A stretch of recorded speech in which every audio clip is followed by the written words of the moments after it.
हालांकि 2026 अभी भी बाकी है, लेकिन मैं 2027 की बात क्यों कर रही हूँ क्योंकि वो नवंबर से मिलता जुलता है और कुछ महीनों से मैंने कहा था अक्टूबर से होगा, अक्टूबर से या कुछ उससे पहले से बहुत सारे ईटी कॉन्टैक्ट या यूएफओज नज़र आ रहे हैं। अब तक तो वो फेक हैं। अगर आपको ब्लू बीम टेक्नोलॉजी के बारे में या होलोग्राफिक वेपन्स के बारे में नहीं पता है तो आई सजेस्ट कि आप गूगल कर लें और उस बारे में जान लें। अब 2027 में तो होगा, ईटी कॉन्टैक्ट होगा, हार्वेस्ट फुल ऑन शुरू हो जाएगी, लेकिन वो हार्वेस्ट इस महीने भी होगी। यूँ कह लूँ कि इस महीने से शुरू हो रही है। एक्चुअली पिछले महीने भी था, लेकिन दिस मंथ आई थिंक कि जिन लोगों ने मेडिटेशन करके या अपने अच्छे कर्मों से अपनी ऑरा को चमका लिया है, अपनी ऑरा उनकी बहुत डिवाइन होती जा रही है, या जो स्टार सीड्स उम्र हो चुकी है, इस महीने काफ़ी सारे लोगों की हार्वेस्ट हो सकती है। मैं ये नहीं कह रही हूँ कि यूएफओज आके उनको लेकर जाएंगे, वो भी होगा, 27 में होगा, लेकिन इस महीने लेट्स से कि उनकी सोल्स जाएंगी बॉडी को यहाँ छोड़ के, और वहाँ पर वो सोल्स पुनर्जन्म से पहले वहाँ पर उनकी हार्वेस्ट होगी। सो ये डेफिनेटली होगा। इसके अलावा ईटीज़ आपको कांटेक्ट कर सकते हैं टेलीपैथी के थ्रू, खास करके मेडिटेशन में।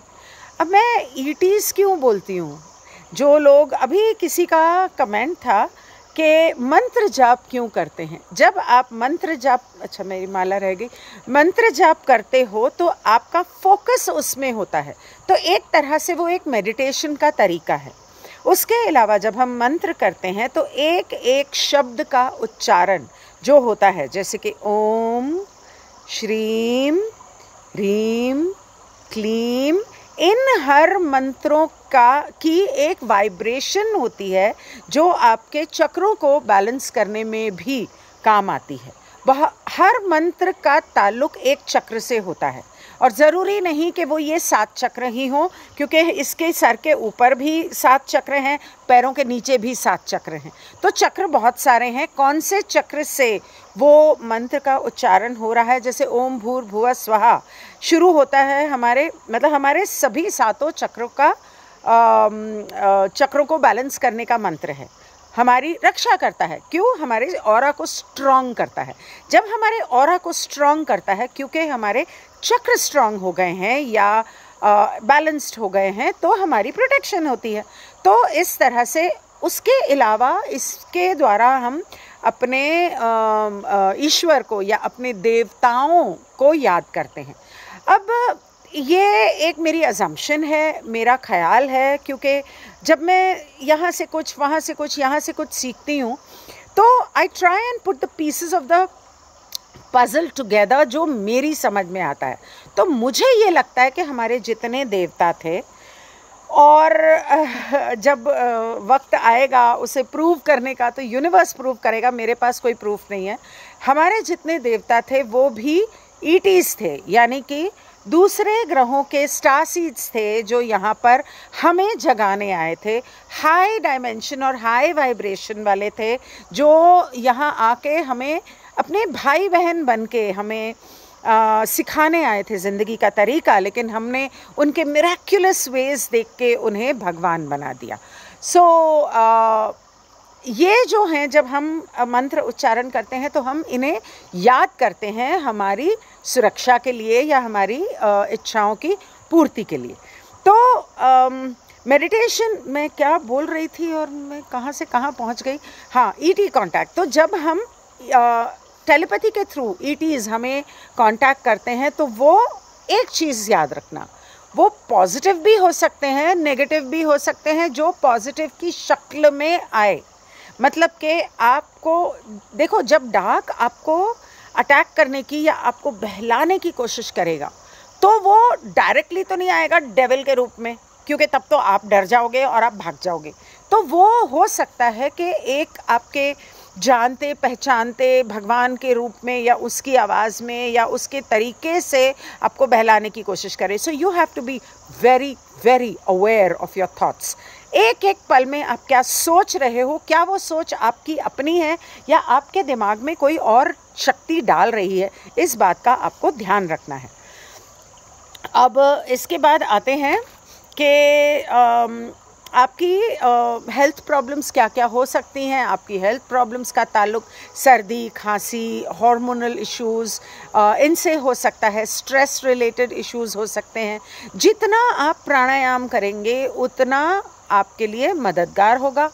ऑफ कोर्स सर्दी, खांसी, निमोनिया, ब्रोंकाइटिस, इस तरह की चीज़ें, टीबी वगैरह, जो लंग्स से रिलेटेड चीज़ें हैं, उसके लिए अगर आप प्राणायाम करेंगे, धूप, इससे बेहतर तो कोई इलाज नहीं है.